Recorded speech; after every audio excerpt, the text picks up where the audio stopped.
I'm going to take you live to Dublin now, where Sinn Fein, now the largest party in the Northern Ireland Assembly, for the first time is holding a press conference. We have there assembled Mary Lou McDonald, Michelle O'Neill. Let's have a listen. Institutions now need to be up and running, the Executive and the Assembly.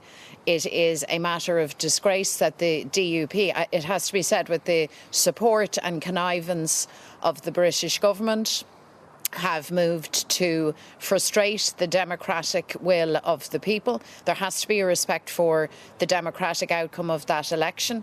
There has to be a respect for people's votes. And it has to be recognised that there is very, very serious work to be done. I mean, we are in the grip of a cost of living crisis. People are literally struggling to meet their grocery bills, to keep their homes heat and lit. And we are clear that we need and we are insistent that there is functioning government in the north, that we don't simply have caretaker ministers in key positions, but we actually have people who can act and take decisions now to put money into people's pockets, to make the necessary investment in our health services. And, you know, Boris Johnson can't play games with the people of the north or with the island of Ireland. He has connived with the DUP to use Ireland, to use the north of Ireland, to use unionism in Ireland as a pawn in a wider game that is being played out with the European Union. And that is clearly a shameful tactic and approach, and it's one that is absolutely not acceptable. We'll meet Boris Johnson on Monday in the north. And I know that Michelle, as First Minister, we hope will meet with the Taoiseach in the course of the coming week also. Michelle, do you want to add anything, or Conor? We will go to questions. Yeah. OK, folks. What exactly are you going to do next about this then? Obviously, you described as disgraceful the situation around the Stormont Assembly. Is it time then for perhaps the Irish government, for the US government, for the EU to step in and put additional pressure then on the British government to make sure that things can move on? Well, look, it's time for all hands on deck. Michelle led our team yesterday into the Assembly. We committed in the course of the campaign that on day one that Sinn Fein would turn up, ready for work, ready to do the business, and we have been as good as our word. And what we simply want is for the outcome, the natural outworking of the election to take shape. The establishment of an executive, the nomination of First Minister, of Deputy First Minister, the nomination and appointment of a Speaker. I mean, the DUP have not simply called a halt to the formation of an executive. They have equally attempted to place a veto on the operation of the Assembly. I mean, it is outrageous. And the British government have assisted the DUP in these blocking tactics, and they need to desist. And certainly when we meet Boris Johnson on Monday, we will be making that very clear to him.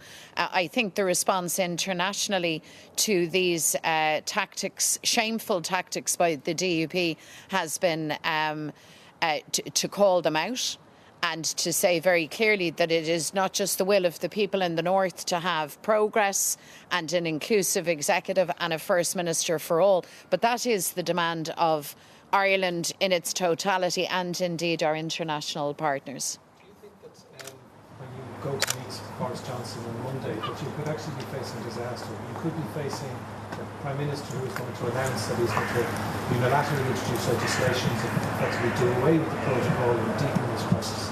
Well, look, we've been here before, Paul. As you know, the British government throughout the process of Brexit and the negotiation, and let it be said the ratification of the protocol, have not acted in good faith. They have consistently threatened to act and have acted unilaterally. And let's just be clear, the protocol is going nowhere. The protocol is a necessary outworking of Brexit for which the Tory party and the DUP campaigned. The British government cannot use Ireland as a pawn. We won't be the collateral damage in the Brexit negotiations. Our priority is to get the institutions up and running. I don't think that anybody should be browbeat or spooked by more actions or rhetoric of bad faith from the British government. I think we're all well acquainted with that now.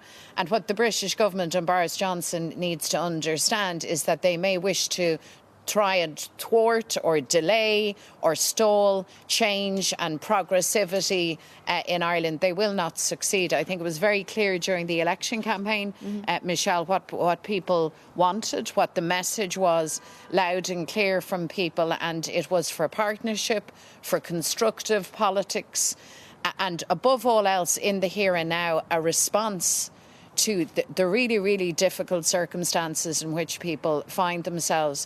So yes, we have heard the message from London. They are sabre-rattling. They're engaging in a game of brinkmanship. We have been here before.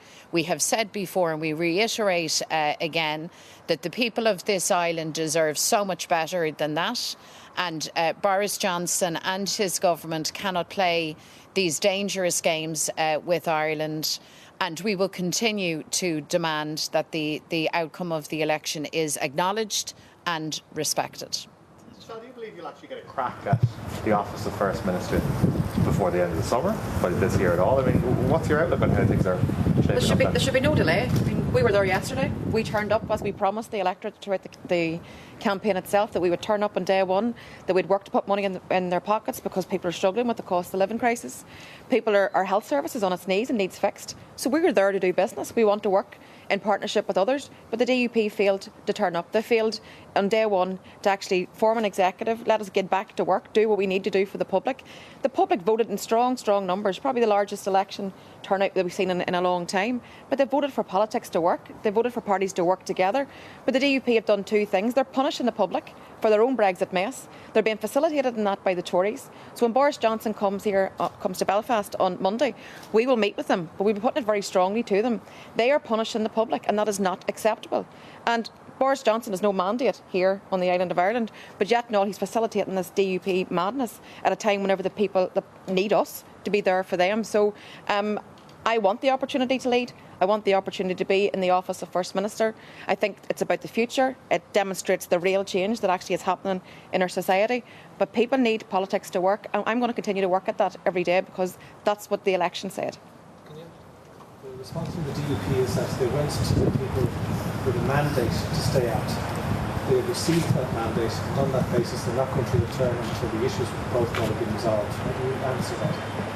Well, I think the DUP are being dishonest with the public. They fought this election on a 5-point plan and they've failed to turn up on day one. They are blocking progress. They're blocking an executive being formed.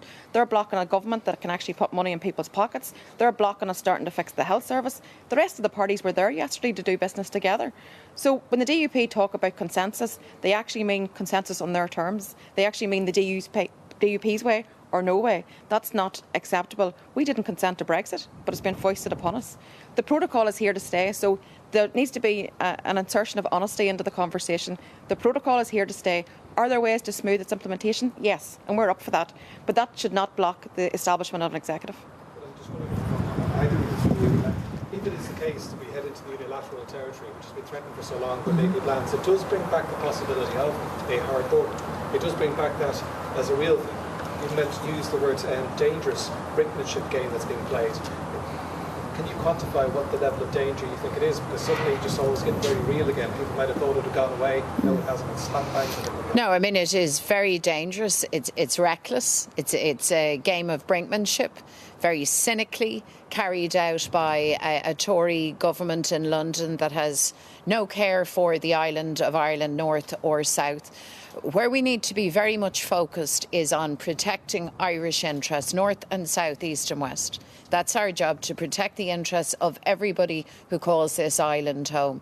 And our clear interest is to ensure that the protocol is implemented in a way that is smooth, in a way that ensures that business can work, in a way that ensures that that everybody benefits.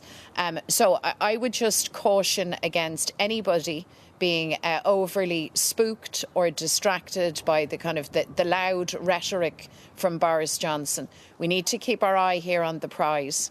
And the prize is to establish functioning institutions, good government, but also to ensure that the outcome of Brexit does not negatively harm the island of Ireland. That's where our focus is. We'll meet Boris Johnson on Monday. We'll set out the stall very, very clearly to him. We're not one bit naive as to what's happening here. It is very clear that the Tory government in London is in cahoots with the DUP to stall, to hold back progress, to frustrate the will of the people as expressed in the election. And that, to anybody who calls themselves a Democrat, is clearly unacceptable and clearly shameful. And that case will be made to Boris Johnson. And I have no doubt that the government in Dublin, that our partners at a European level and indeed across the Atlantic in the United States of America will reiterate that message loud and clear. The question of the National Maternity Hospital. Earlier on this morning, the Further and Higher Education Minister, Simon Harris, indicated that it was likely there could be some form of codicil, memorandum, addendum stuck into any deal which would try and clarify those two difficult words which we've heard about. Would that be something you'd welcome? I think clarity on that question is undoubtedly very welcome. I think people want to know that all lawful services will be provided to women in the new maternity hospital, and that the will of the woman is respected fully. So I think that is welcome. Obviously, we await seeing what the wording or the content of this codicil or addendum might be. But there is still the outstanding issue of ownership. You know, that is still a very, very vexed question. And the need for a public hospital, which will cost very considerable amounts of public monies being sited on public land.